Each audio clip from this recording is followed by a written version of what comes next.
Welcome to Yell, Fight, Sooie, college football from three friendly-ish rivals.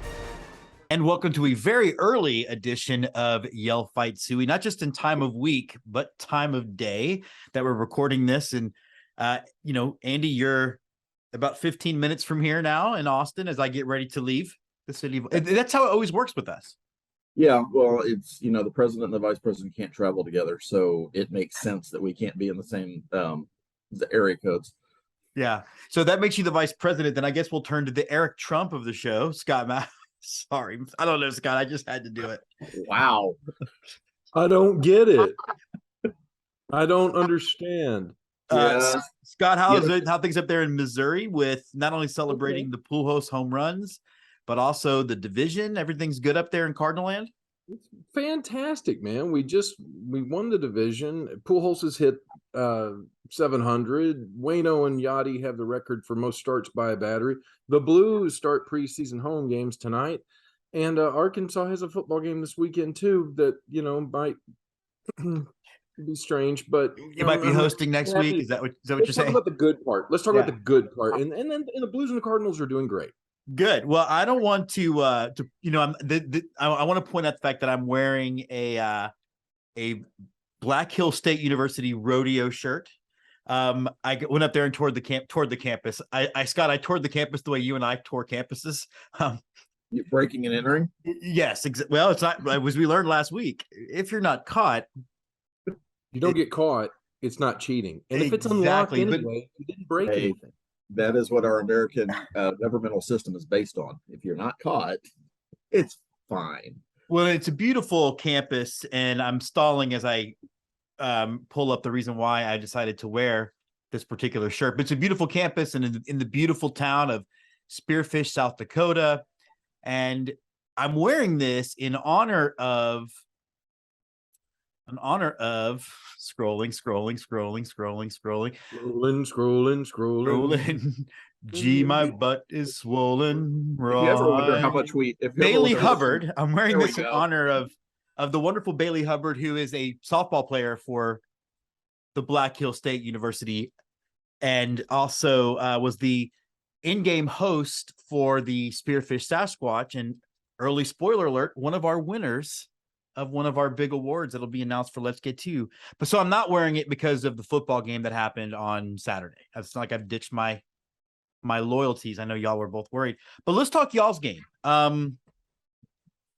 Alabama, Arkansas, I think it lived up to the billing in the sense that I love the fact that he is literally eating pork on camera, Scott. And you just said Alabama, Arkansas. That's the beating we get the coming week. Yeah. No, let's talk about the beating from last week. Yeah, so but I have to ask Andy, at what point in time did you get the sausage and how cold is it? Sometimes tears are best served cold. And this particular pork sausage is just full of angst and coaches' mistakes and weird things that your offensive coordinator chose to do that they probably shouldn't have done. So it's extra delicious. But what about that, Scott? We were all obviously talking through the game as I was hanging out with Bobby De Niro. No big deal right there. You want to pick up the name I just dropped, but drop that. Don't forget Meryl. Don't forget Meryl Streep was there, who was actually hilarious. She talked about her bra falling down. But no, seriously, Arkansas kind of ran out ahead, and I think all three of us at some level thought it was going to be over by halftime and not pretty. Well, two of us did. One of us has seen too many Razorback games to think that. No, they jumped up 14-0 lead and then said, "Boy, we must have this thing whipped." And then they stopped playing. Now, as an Arkansas fan, there were a lot of things where you leave that game scratching your head.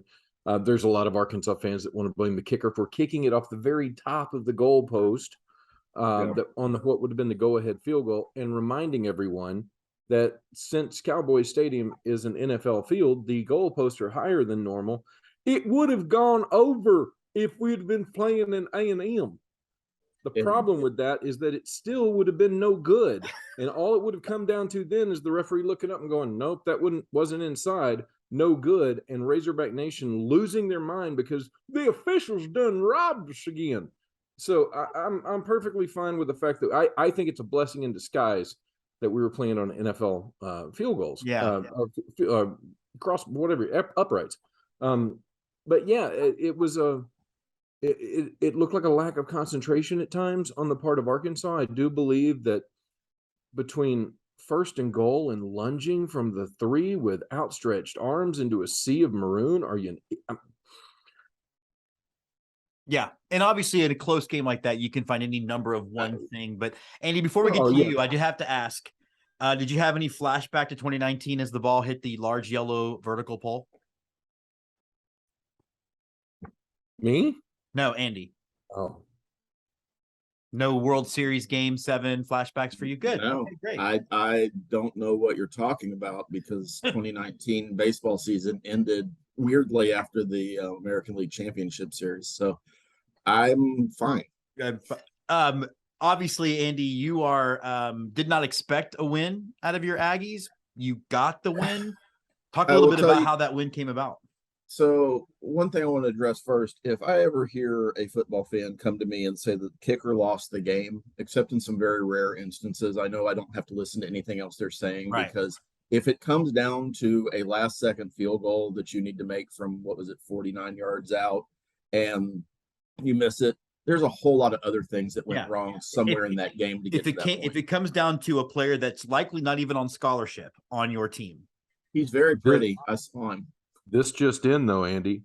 Reason and logic are not always in the brain of a Razorback fan. I get it, but you jump out to a 14-0 lead. That isn't necessarily a problem to me because I have this weird math in my head that's like, all right, well, if 14-0 is not bad, if we can score immediately and it's 14-7, then it's only one score game. And I go through all these hoops to try to make myself continue to watch a game that I think we're going to lose, which I did this past Saturday. There has been a time in both of the last 2 seasons now where the offensive line for Texas A&M just starts clicking. And unfortunately for Arkansas, you saw that this week where we just all of a sudden go, oh, this is how we run block.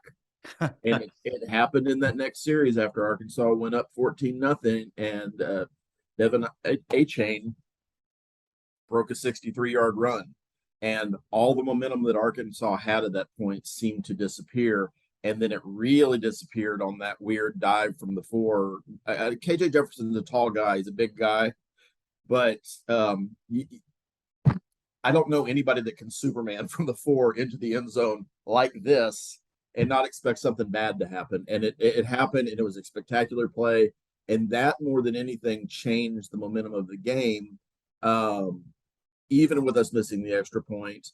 And then weirdly, from my perspective, Kendall Briles probably had more to do with you guys losing that game than anything else. And I'm not an anti-Kendall Briles thing as a coach. I am as a human being because I think he's scum. But you guys are able to. We're going to be talking about human scum a little later in the show, Andy. We need to stay on. Okay, sorry. Arkansas was able to run the ball effectively, and all of a sudden, y'all are doing triple reverses with Malik Hornsby twice in a row, and it just killed you guys. Yeah.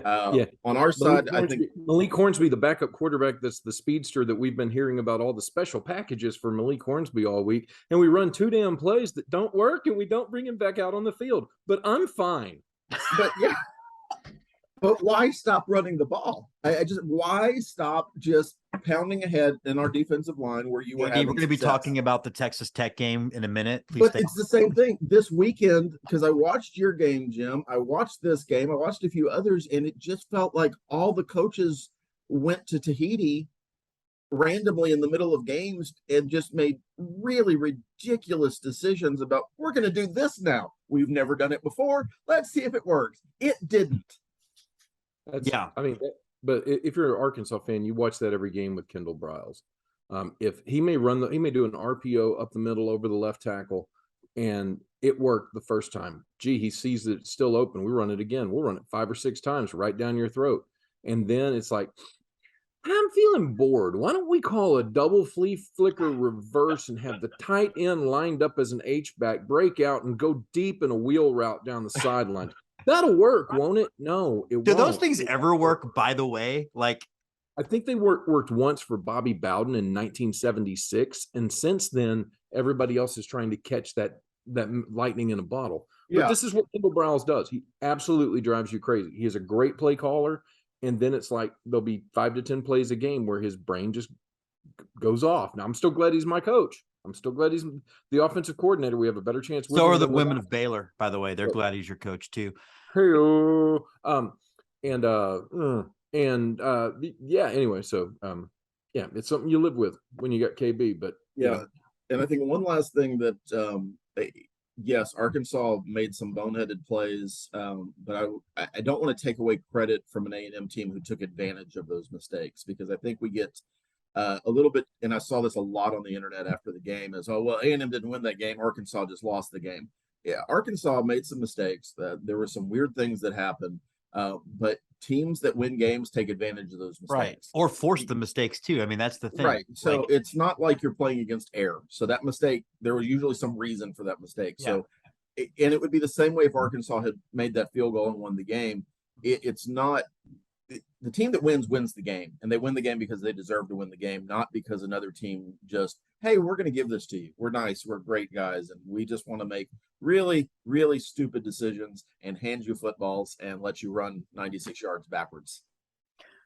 Right. I want to do things now as we kind of move to the next segment, a little out of order. So I want to go with Scott first, because I have a really cool segue in mind. Scott, Scott's the best. Yeah. Thinking about now going into Alabama, is there anything positive you can take out of this week as you prepare for Alabama? Sometimes is it good to get a loss in and now you're sort of helps you refocus? I'm trying to keep myself away from finding any sharp objects as I think about going into the week with Alabama. Look, the good news is that it's in Fayetteville, and Bryce Young, I think like he's only winning games by a couple of points on the road in average in his start. So I mean, there's a hope there. The crowd in Fayetteville, Arkansas will be at full throat. So that's a big help. And we saw in Texas how that actually has been able to affect Alabama. Yeah, you know what I mean? exactly. Yeah. And so I'm very, very hopeful that will play into it. I think Bama just has so much talent. They run a great system, and Bryce Young is extremely dangerous. If you can get him uncomfortable, maybe he'll make a mistake. But gee, that's hard. Where you have five-star linemen that are all seniors or something on the front of the. I mean, playing Alabama's it's climbing Mount Kilimanjaro in gym shorts and a tank top. Good luck. But unless you're Cedric Thomas Smith, I wouldn't recommend that. So yeah, it's true. I will say this about the game you have this weekend: Alabama can be had. I think they are a team that was a little bit oversold, and we were doing the same thing, that this might be the best team that Nick Saban's ever had, because that's what we've been hearing all off season. They haven't looked great. Even the games they blew out, their Division II competition, it hasn't been like they've just been so dominant that you can't stay on the field with them. And I'm not taking anything away from Texas, because Texas played them really, really well. But I think you guys, with your very veteran offensive line, with your veteran defensive line, have a really good shot to pull out that win. Maybe better than you do at this point. I appreciate your hope, but let me add to that too, Scott. Called a Division II program. before you kind of wrap that part of it up, though, one of the things that we've all seen, we've all watched enough football, that eventually the message starts to get lost. We've talked about that, and I think a coach like Nick, it's not happening now, but even at some point, Mac Brown lost his ability to do what he did the best. So at some point, Alabama's Nick Saban's going to lose his touch with the program. Maybe it's not now, but eventually. Yeah, you maxed out at a certain point, right? Yeah. But, all right, let's move on to the other game. Sorry, go ahead.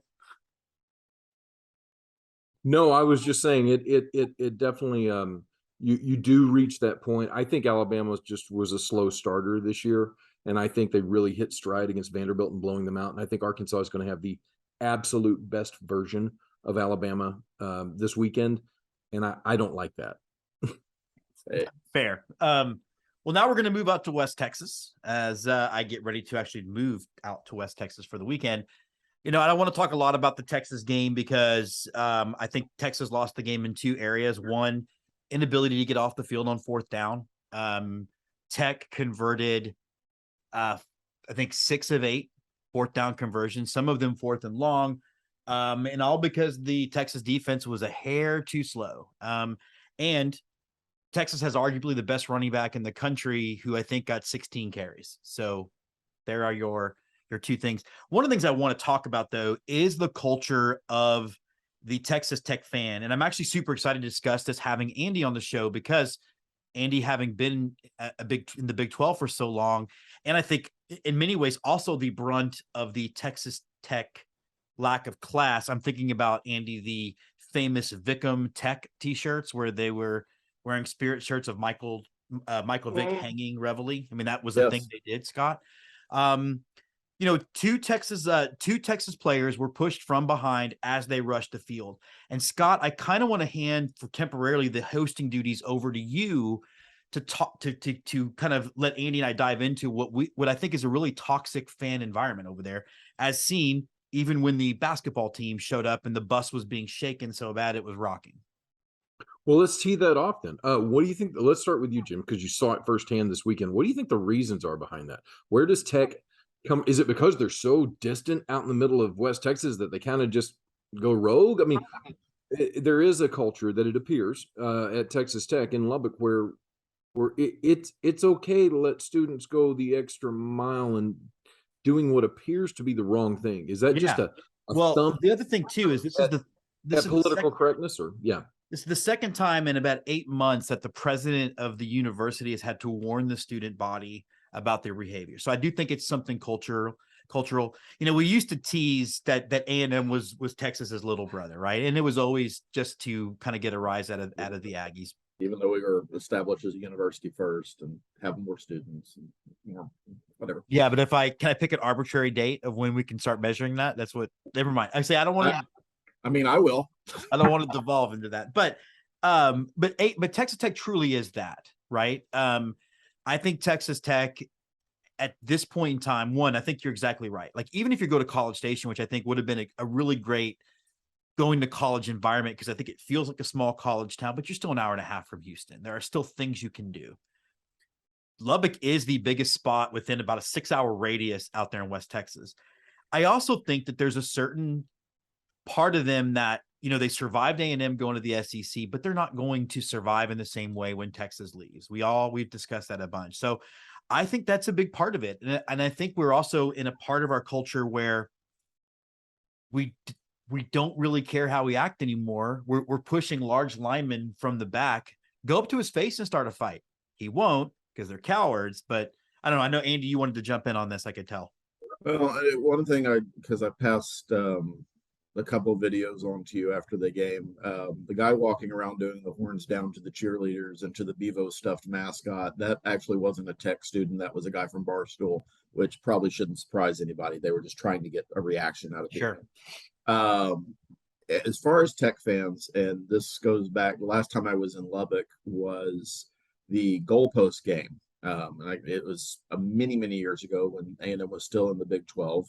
I won't ever go back to Lubbock again to watch a football game because they won the game. It was somewhat of an upset. They tore down their goalposts, which, by the way, I think they're the only team in Division I football that has collapsible goalposts that disappear immediately after the game because of this behavior.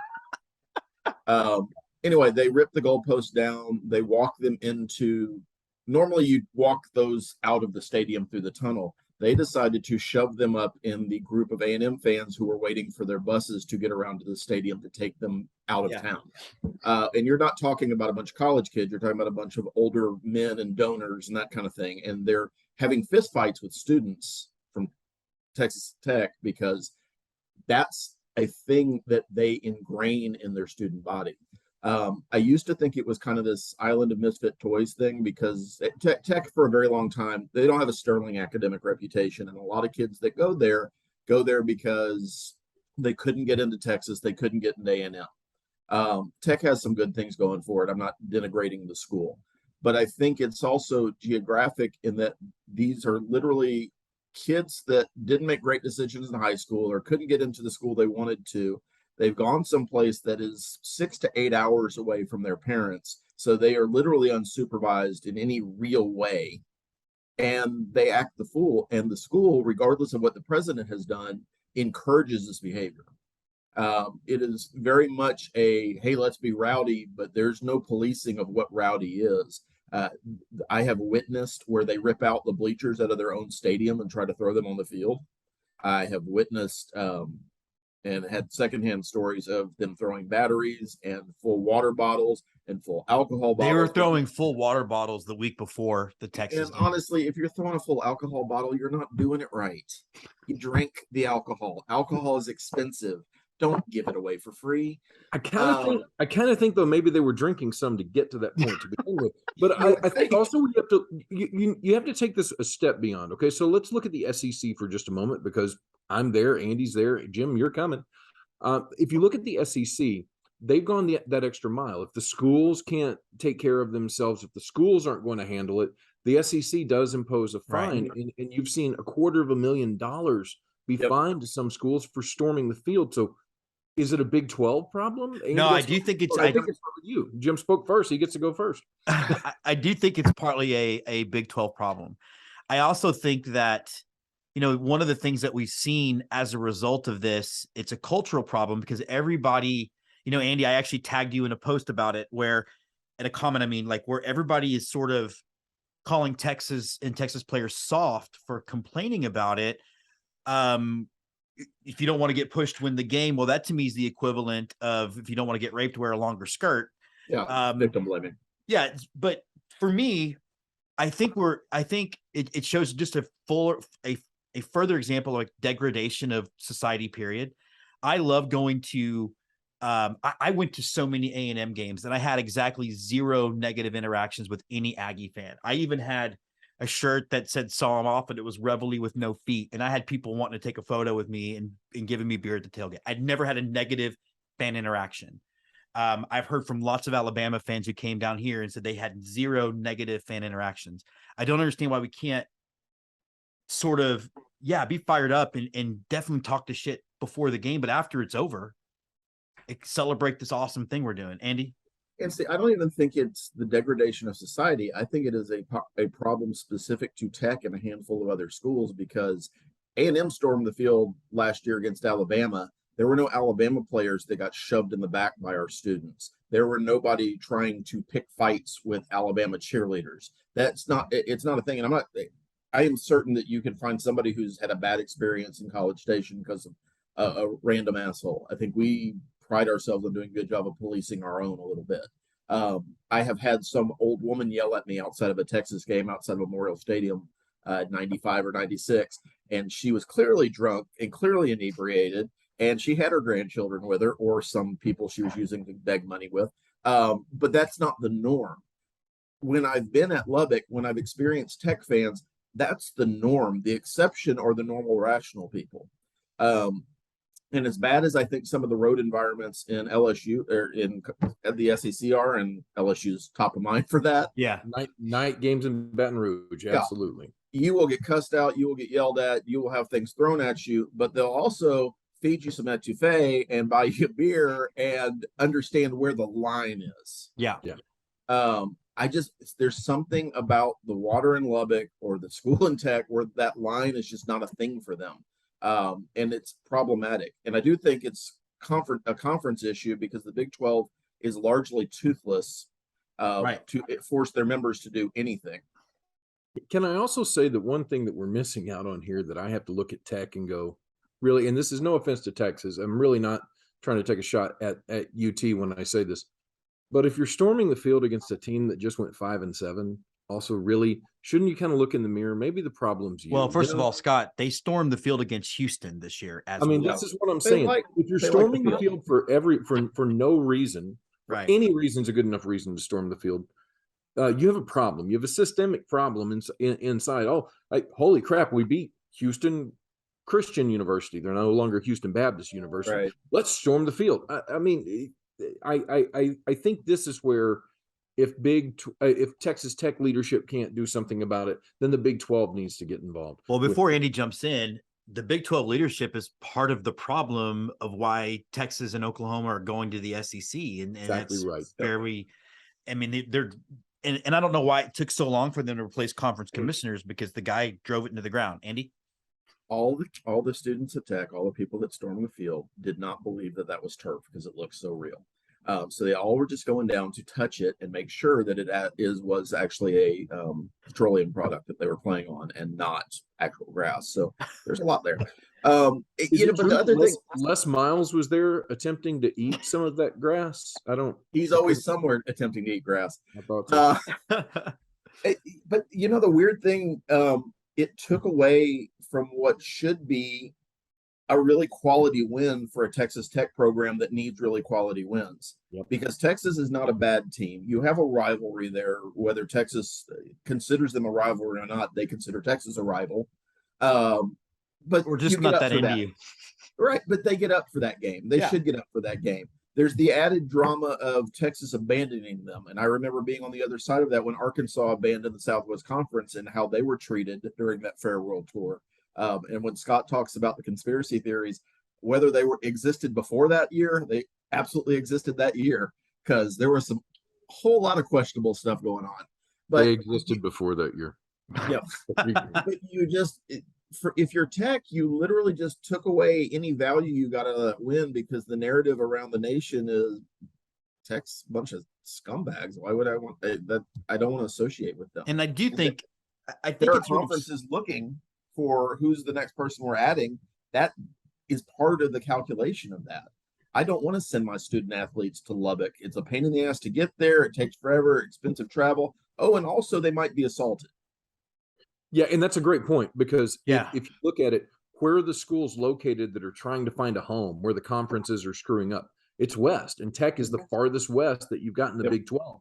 So that makes sense that they should be lined up with the Arizonas and the Colorados and the Cals and the Stanfords and those guys, and figure out, okay, what do we create next to compete with what the Big 10, SEC, and ACC are forming? Yep. I think also too, and we'll obviously move on to our next games in a minute, but I think part of it too comes from their head coach. I think he's a good coach, and I think Tech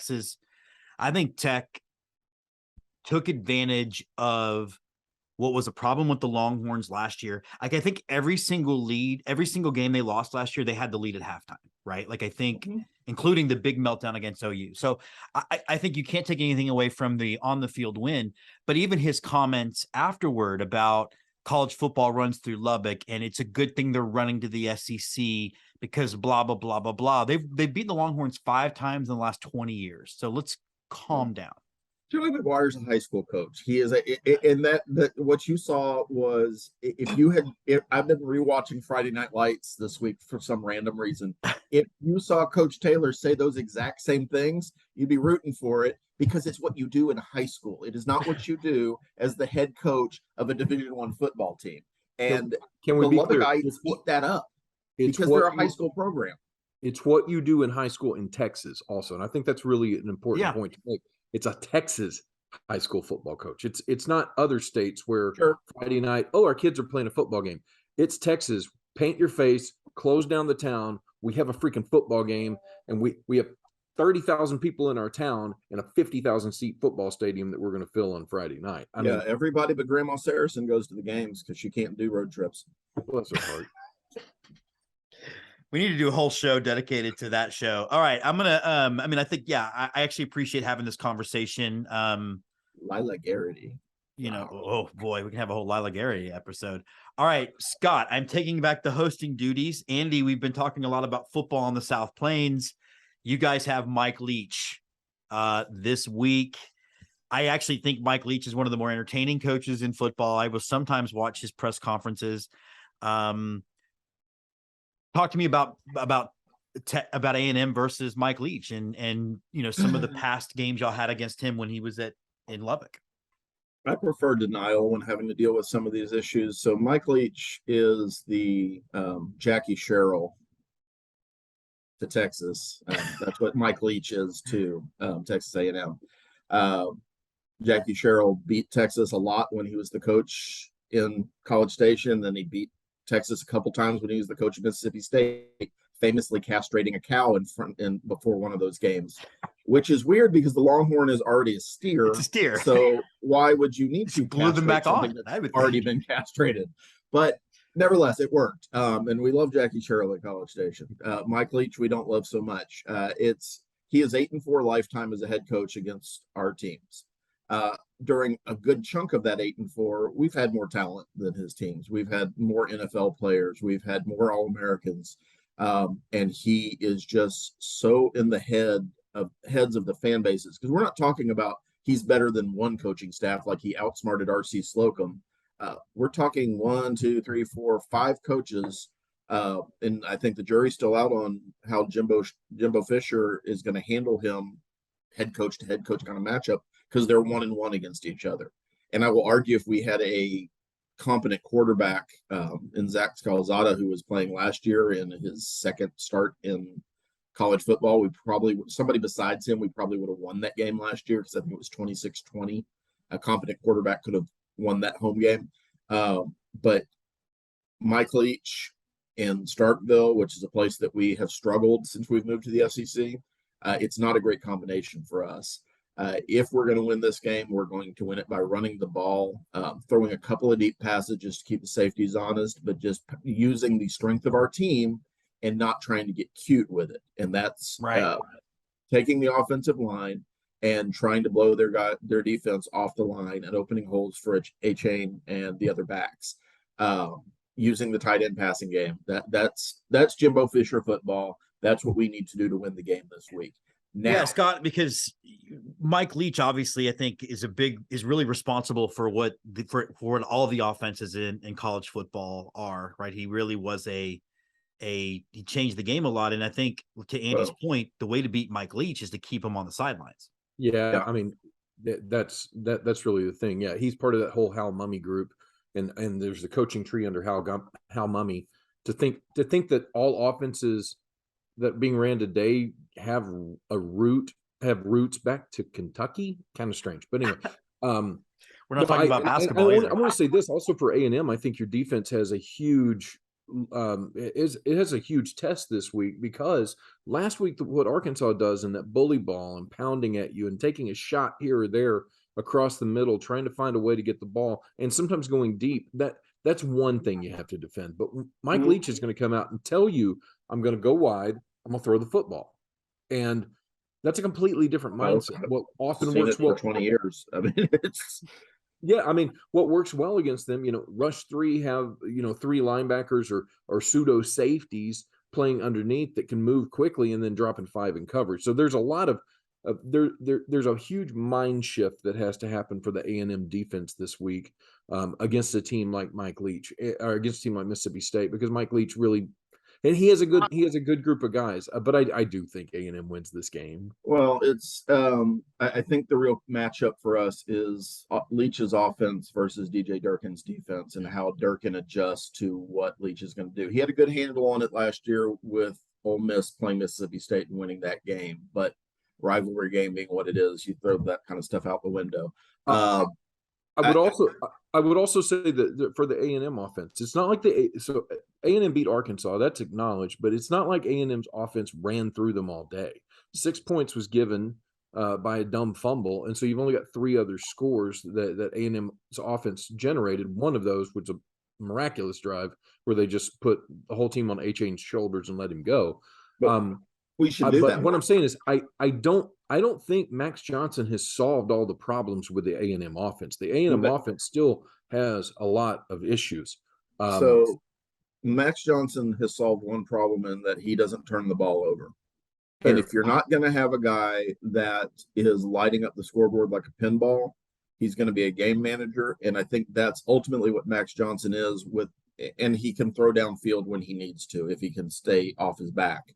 But he's played 2 games and we've had 0 turnovers in those 2 games. And that's been the difference in those 2 games. So I'm, if I wake up Sunday morning and Mississippi State has won, I'm going to chalk it up to another, Mike Leach beat us again, because that happens. Starkville is a miserable place to play, especially if you've got any kind of tinnitus starting in your head, because it'll be amplified. Jim, if you don't know, noisemakers are outlawed in college football, except one school got a grandfather, and that was Mississippi State. Okay. So Mississippi State, all of their fans have cowbells that they ring incessantly and nonstop while your offense has the ball, and if they score. Yeah, they're not supposed to. They're not supposed to while the other team is actively engaged in a play. Sure. Wink, wink, nudge, nudge. Have you ever tried to stop 70,000 people with individual cowbells? It's virtually impossible. Virtually impossible. Andy, before we move on to Bama and Arkansas, one reason why you think A&M walks out of there with a win? I think that our offensive line is coming of age and gelling a little bit. And if we can run the ball, we did put a lot of the game on A-Chain's back, and I think we need to continue to do that. What concerns me is the age. Similar to Arkansas, Mississippi State is a very veteran team, and we are very young, especially across the lines.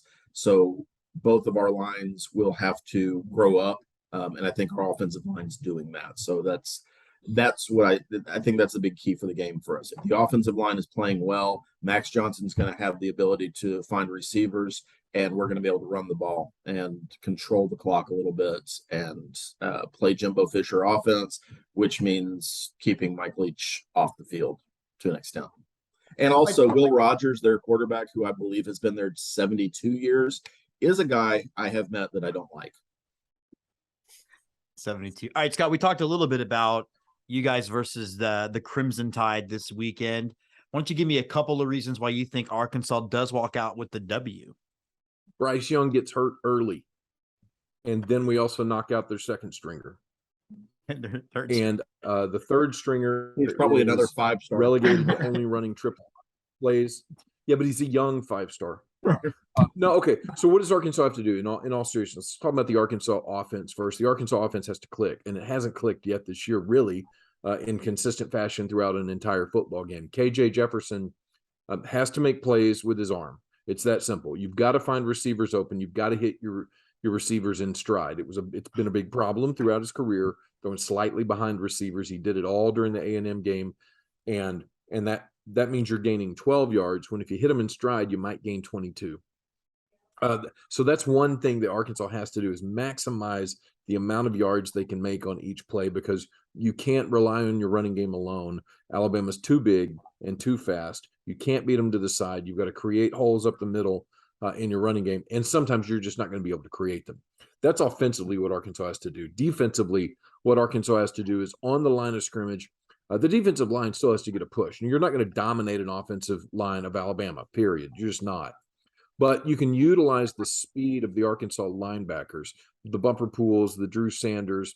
You can utilize their speed, and Drew Sanders will play this game with a chip on his shoulder because he didn't get the chance at Alabama that he felt like he should get. And get them into the backfield, get Bryce Young's timing disrupted, make him feel uncomfortable inside the pocket. You cannot allow him to break contain. Once he's on the move with his feet, he'll kill you.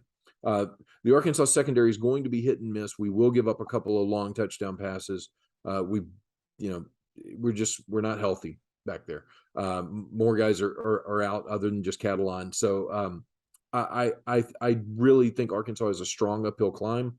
We haven't beat Bama since Nick Saban showed up.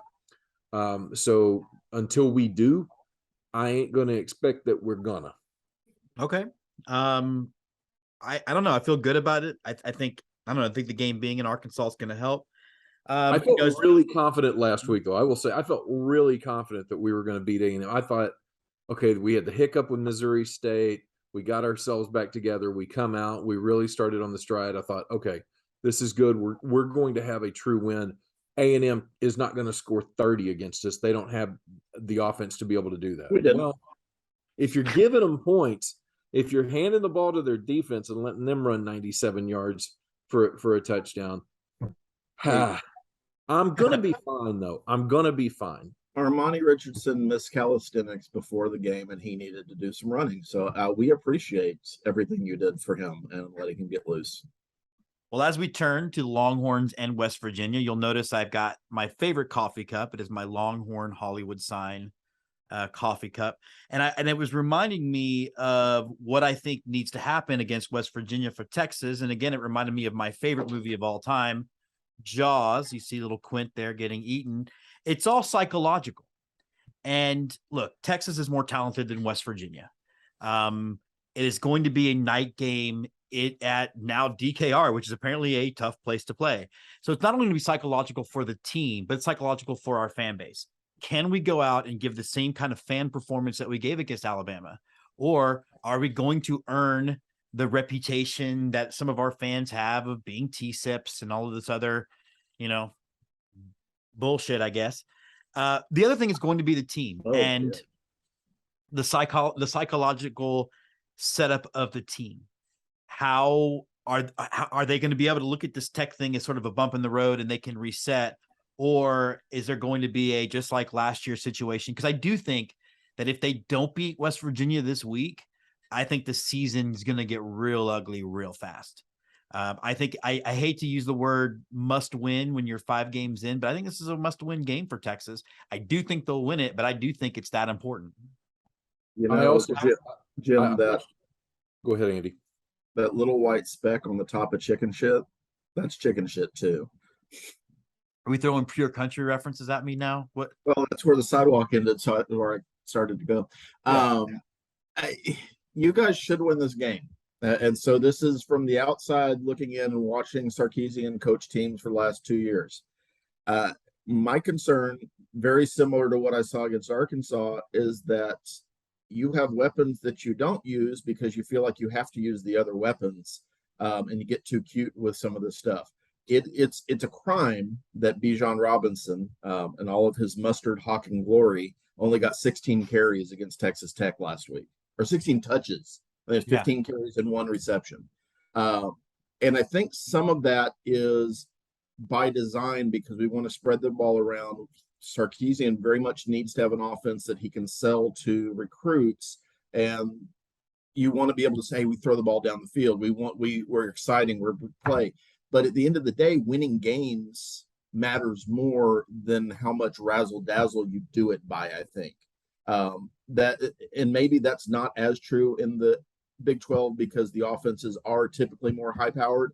Sure. But ultimately, he's not going to be rewarded with an extension or whatever else it is he needs by having a really fancy offense, but still losing games. So he needs a win. The Longhorns need a win this week, really in a bad way, and not because I think it's going to destroy their season if they don't, but they've just got to get in the habit of beating teams they should beat. They didn't do that last year. So feed Robinson, feed him, feed Roshan when you need Robinson to have a break. I can't remember who the color guy was on your game this week, but he kept talking about the 2 studs Texas has in the backfield. Great, use them. Yeah. If Worthy's healthy, throw the ball to him a couple of times, but it doesn't have to be we're forcing the ball down the field to prove that we can. Especially particularly when you're playing your backup quarterback. Yeah. And you're facing a West Virginia team that is really, really bad on defense. Their quarterback profiles, he can throw the ball, but he profiles real similar to the guy that you just lost to in Lubbock last week. You should win this game. If you don't, there's just a lot of questions about what's going on in Austin. I know we're about to wrap up. I know we're coming to time, but I do want to say, look, West Virginia's been tested. Before we all sleep on West Virginia went into Pitt where there's a rivalry they hadn't played in a decade, and Pitt is a very good team this year, and Pitt barely won that game at the end. They went in against Kansas into double overtime with them, and Kansas is much improved this year, running an offense that's blowing some people's minds. Sure. With how it's ran. They went to Virginia Tech, who is their natural rival, and they beat that ass up and down the field all night of the Hokies. West Virginia is they a beat very Towson. They played Towson. I mean, you're supposed to beat Towson. If you lose to Towson, it's news. If you play Towson, it's just a money game to make sure that everybody can come home to West Virginia. You're saying there's been a lot of couches burned so far this year. Possibly, but there's a lot of country roads that are leading them home there in West Virginia too. Hey, see what I did? That's right. Mountain Mama. But I do think, look, man, West Virginia's been through some battles. It's Neil Brown is an exceptional coach, in my opinion, and with what he's done to try to rectify what the dumpster fire that Holgerson kind of left. So I do think Texas should win that game, but I also will tell you that West Virginia is a quality opponent that's a lot better than a 2-2 record shows, because they've played some absolute banging. And West Virginia actually usually plays very well against us. All right, that does wrap up Yell Fight Sooie. We've got Andy Tom Chesson, our resident Aggie. And pork sausage lover. And pork sausage lover. Scott McIntyre, our Woo Pig guy, Razorback fan. Scott. Who still wants to know what the is an Aggie. So do we, Scott. So do we. And I'm your resident Longhorn, James Christopher. Hook 'em horns. We will see you guys next week. And I think Scott is going to have the hosting duty, so I can't wait. Good. I don't have to think about us getting torched by Bama. That's why we did that. Y'all Fight Sooie is part of the Let's Get To network. Y'all Fight Sooie is produced by Twitchy Dolphin Media.